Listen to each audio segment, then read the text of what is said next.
come around here so I can tell you what I'm doing. So, look at that. We have 1, 2, 3, 4, 5, 6, 7 seeds sank. Everybody looks good so far. Again, these have been in the vitamin and sterile water solution overnight. So these have hydrated as much water as they're going to need to pop and germinate. We just need to put them into soil, and for that we're going to put them into the sterile soil tubes that we made. I'm going to clean my tool one more time with a little spray of alcohol, just make sure that's clean. And these guys are pretty easy. I will just drain the water out of this. It'll make them easier to grab so they're not bouncing around inside. One of the reasons I counted them was to make sure I didn't have any hidden against the lid or anything. But I've got people who do like 16 or even 30 tubes, 30 seeds in a soak. And that's okay, you know, because the cleaner will manage everything.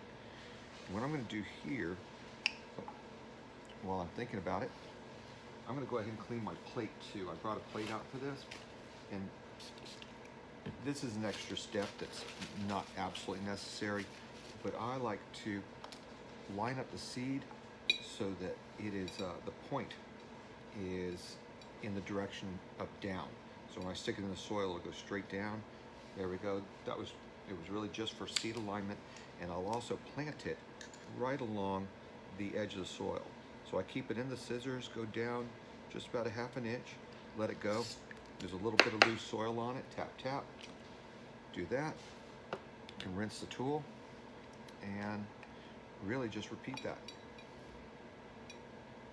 Get them all the right direction, there we go.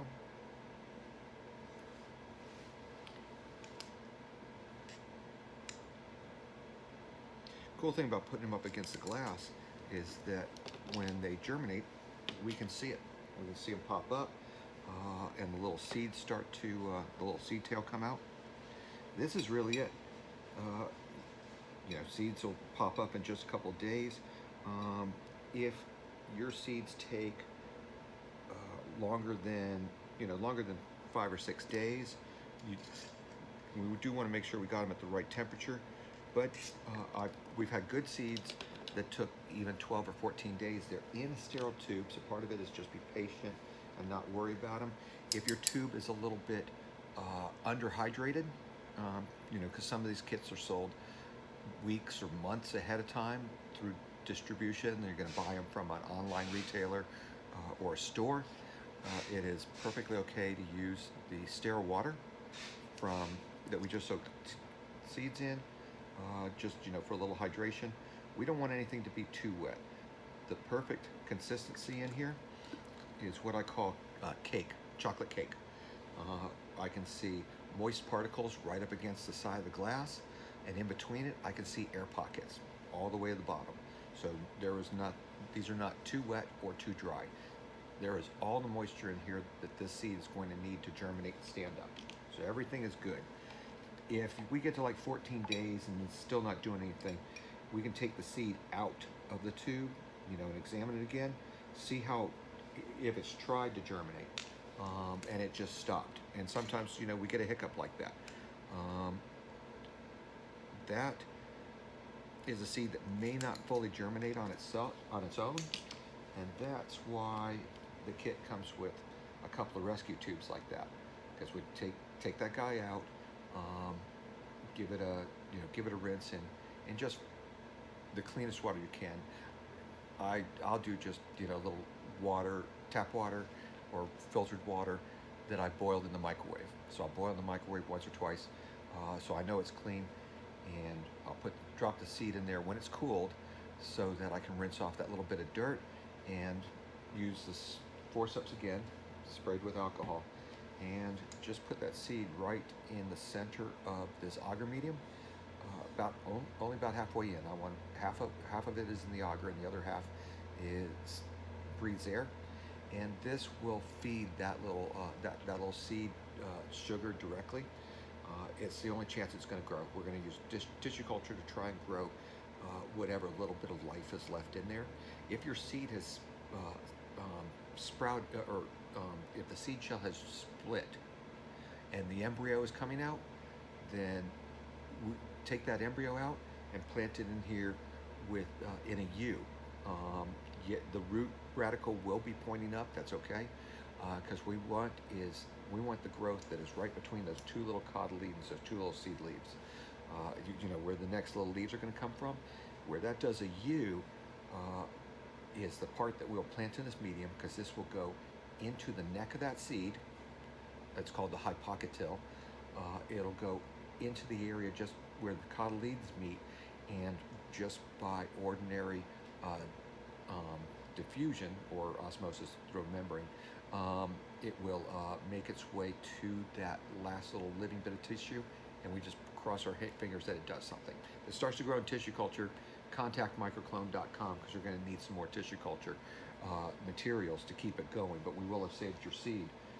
And lastly is, if it doesn't do anything in there either and it just sits there, I highly recommend using a registration service like Medicinal Genomics Universe to at least register your DNA, because if it's gotten soft enough that the little cotyledons have started to split and you can see a little space between them, there is usually enough, there's the likelihood that it has undegraded DNA that could be extracted for a registration test.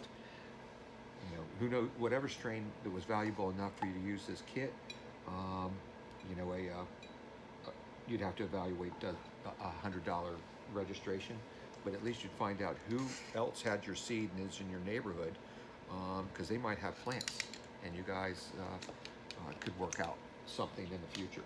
And the same way, they can find you, same reason.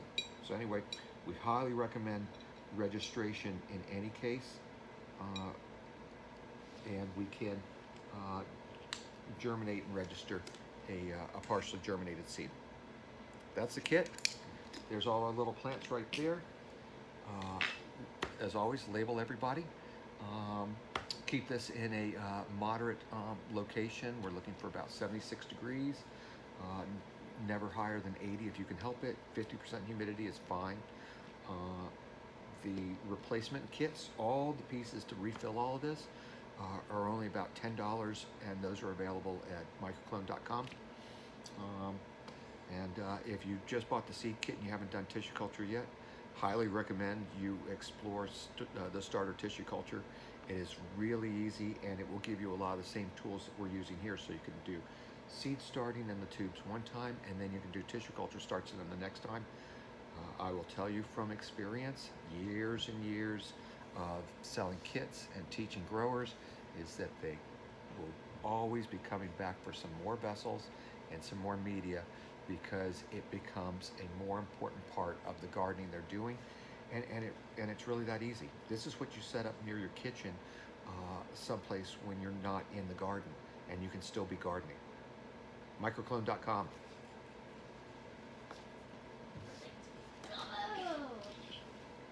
Bam. Bam. I'm not sure which ones of these have plants in them. I think that's them. Okay. The first 5. Cool. Cool, thank you for setting that up. Yes, that I think was really good, and I'm excited to. Yeah, we'll see what these little back and suckers check it do over here. Yeah, exactly. That's what's going to be really cool, is coming back to it as well. I want to make those plants. We got autoflower I know. and feminized. All the good stuff.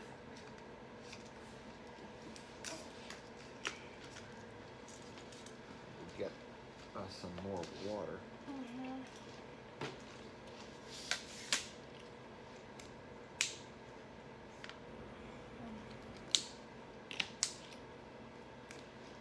Good.